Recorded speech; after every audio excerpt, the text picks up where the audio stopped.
Salut, la Pragmatime. Alors, on va parler d'un sujet aujourd'hui, on va dire réponse aux haters. Je te rassure, je sais que t'es pas un haters. Qui m'a posé une bonne question dans les commentaires, c'est où je mettais mes serres. Donc j'ai répondu en bas du terrain. Et vous allez voir que la question est pas bête, qui m'a dit. Ah oui, mais le bas du terrain, c'est la place la plus humide.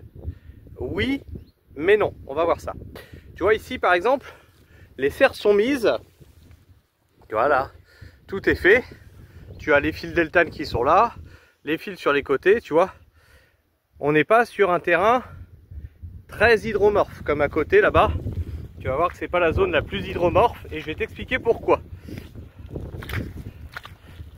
Alors là, forcément, que je vous montre ça, il vient de pleuvoir, donc ah, tu vas me dire, ah regarde, il y a de l'eau. Bah oui, il vient de pleuvoir. C'est quand même l'endroit où j'ai mis mes oliviers, tu vois. Parce que c'est l'un des endroits les plus secs du terrain. Donc à côté, tu as la grande serre. La grande serre, elle est humide jusqu'à à peu près ici. D'accord?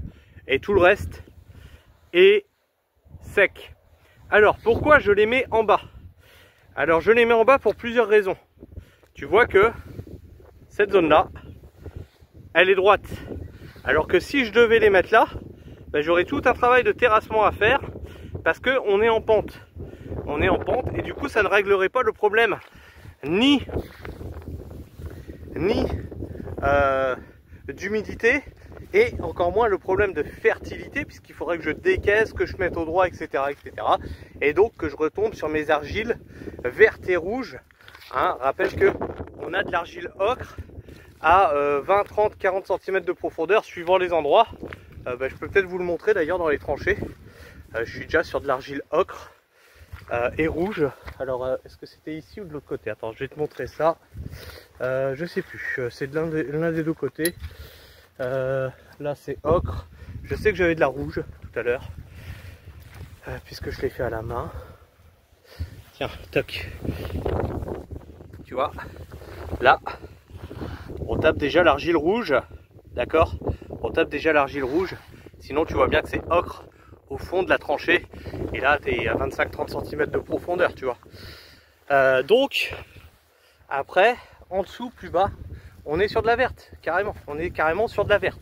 Donc si je commence à décaisser, bah, je me retrouve avec un terrain qui est avec une terre qui est inutilisable, d'accord. Donc on se met en bas, là c'est droit. Et donc le problème d'humidité, il avait bien raison, puisque je l'avais montré sur une autre vidéo, j'ai bien un problème d'humidité. Alors, première serre, pas humide. Deuxième serre, pas humide. La troisième va venir ici. De là à là, il faut toujours laisser 1 mètre entre chaque serre. Hein. On se demande pourquoi. Hein. Peut-être pour avoir la place de travailler et de venir désherber entre les serres. Et donc là, tu vois que là, on n'est pas plus humide que ça. On n'est pas plus trempé que ça. D'accord? Si je devais rajouter une 4e serre, ce que je n'ai pas actuellement, il faudrait que je la mette ici. Alors ici, on est où? Ah, on est à un endroit où on commence à avoir des problèmes d'humidité. On commence à avoir des problèmes d'humidité. Seulement ici, je peux encore la mettre. Pourquoi? Parce qu'il y a 2 facteurs de problème d'humidité. Il y a l'eau qui dévale, d'accord? Mais il y a aussi l'eau qui tombe du ciel. En mettant une serre en place, j'élimine un des 2 problèmes. C'est-à-dire que j'ai plus que l'eau qui dévale. Et donc, qui ne s'accumule pas avec l'eau qui tombe du ciel, puisque je n'ai pas cette accumulation, ces précipitations en plus qui vont stagner dans ce sol-là. D'accord? Là où je vais avoir un problème, et là tu commences déjà à l'entendre, c'est à partir du moment où je vais mettre la 5e serre. La 5e serre. Et là tu vois qu'ici, toc. Donc là je ne l'ai pas encore, hein, la 5e serre. Mais tu vois qu'ici, par exemple, j'aurai peut-être des problèmes, des gros problèmes avec l'hydromorphie du sol, d'accord? Et donc là, bah, je vais voir avec un ingénieur agronome le jour où je dois mettre la 5e serre, qu'est-ce que je fais? Est-ce que je draine? Est-ce qu'on fait quelque chose comme ça? Il va me conseiller, il me conseillera de toute façon. Et ensuite, tu vois qu'on repasse sur de la terre à peu près saine. Voilà, il en enlève à nouveau le problème des précipitations qui tombent. Et donc, on enlève les problèmes. Donc, il y a une serre qui sera emmerdante sur les Là ça sera la 5e, ici c'est la 6e, 7e, 8e. Sur les 8 que je compte mettre au total, il y a une serre qui sera réellement emmerdante. On arrive sur la 8e, je vais te montrer. Toc, la 8e, tu vois, on est là. Il n'y a pas vraiment de problème d'humidité. Et encore une fois, pourquoi je les mets en bas? Bah, tu vois que c'est ma zone droite, c'est ma zone la plus plate, et donc qui m'empêche, qui m'évite des gros travaux de terrassement, etc. etc. Parce qu'après, bah, j'ai tout mon terrain, tu vois, il est en pente de là jusqu'en bas, on a entre 8 et 10 mètres de dénivelé, donc une pente entre 8 et 10%. D'ailleurs, il faudrait qu'on parle aussi un de ces 4 tracteurs, parce que oui, je vous ai dit que, dans la vidéo comptabilité, je vous ai dit que je prospectais pour un tracteur. Et là, il y a une autre question qui m'a été posée aussi, c'est pour ton terrain et tout, là, avec la pente, l'humidité que tu as, tu pourras nous expliquer quel tracteur tu vas prendre, quel outillage tu vas prendre. Alors je vous arrête tout de suite, c'est pas pour ce terrain-là. Ce terrain-là, le tracteur me servirait absolument à rien. Pourquoi il me servirait à rien, un tracteur sur ce terrain-là? Déjà à cause de la pente, ça devient hyper dangereux. Alors il peut me servir pour trimballer des caisses de légumes, tu vois, une remorque. Tu vois, il peut me servir à ça. Mais commencer à venir travailler sur un terrain comme ça en pente avec un tracteur, c'est des coups à se retourner ou faire des conneries, d'accord? Surtout que je travaille avec Miss Gaffe. Hein. Sabrina, s'il y a une gaffe à faire, tu es sûr qu'elle va la faire. Et pourquoi ça serait inutile sur cette exploitation-là? Cette exploitation-là, elle est conçue pour du micro-maraîchage et pour travailler à 1 personne et demie. Ah, pourquoi tu dis 1 personne et demie? Parce que Sabrina, la plupart du temps, elle est sur les marchés ou sur des récoltes. D'accord? Donc, le travail de plantation, le travail de préparation du sol, etc., etc., je suis souvent tout seul. Donc, je compte 1,5 parce que Sabrina, elle n'est pas souvent ici à m'aider pour le travail du sol, la plantation, etc. Et tu remarqueras un truc, c'est que mes plates-bandes, elles sont pas longues, elles font 10 mètres. Pourquoi elles font 10 mètres? Parce que à 1 personne, 10 mètres, tu peux mettre ça. Tu peux mettre des P17, tu peux mettre des tunnels nantais, tu peux mettre, des filets à ramer. Tout seul, c'est faisable. Si tu commences à augmenter ta taille à 20 mètres, tout seul, c'est plus faisable. Le moindre coup de vent qui prend dedans, c'est une galère phénoménale, d'accord? À la base, ici, on travaillait sur des plates-bandes de 30 mètres. 30 mètres, à 2, c'était pas possible. La moindre brise de vent, c'était une catastrophe. On galérait comme des rats morts. Donc 10 mètres. Alors maintenant, on va prendre cette histoire des 10 mètres là et tu te dis, ok, je rentre mon tracteur, je le mets là, tac, je commence à labourer. Hop, j'ai fait 10 mètres, super, il me reste 1 mètre d'allée pour le tracteur. Ah, sinon je me retrouve dans les cultures de derrière.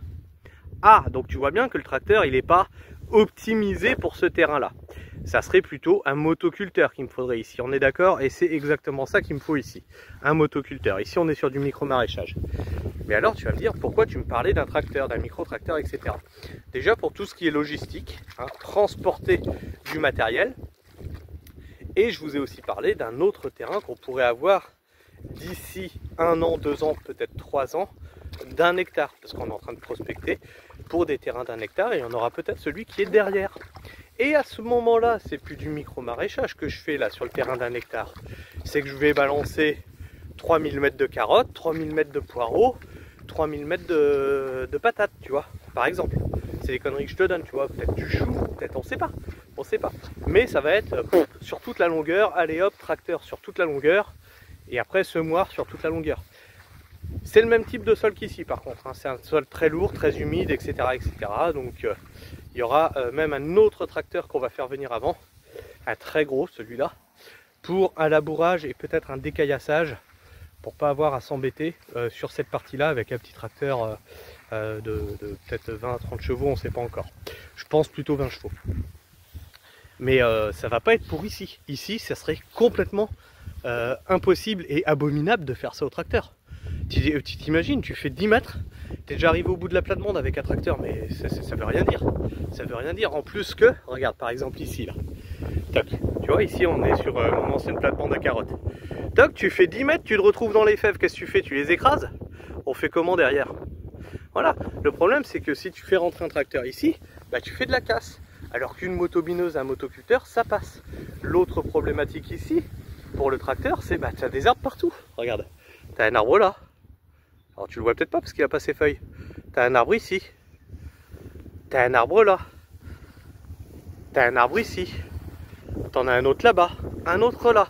Etc. etc. Donc il faut slalomer entre les arbres.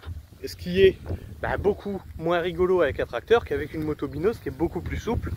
Et un motoculteur qui va être beaucoup plus agile à slalomer entre les arbres. Tiens, je vais te montrer par exemple cette zone là. Tu vas voir, tu vas rigoler. Tu vas faire ah putain, ah oui quand même.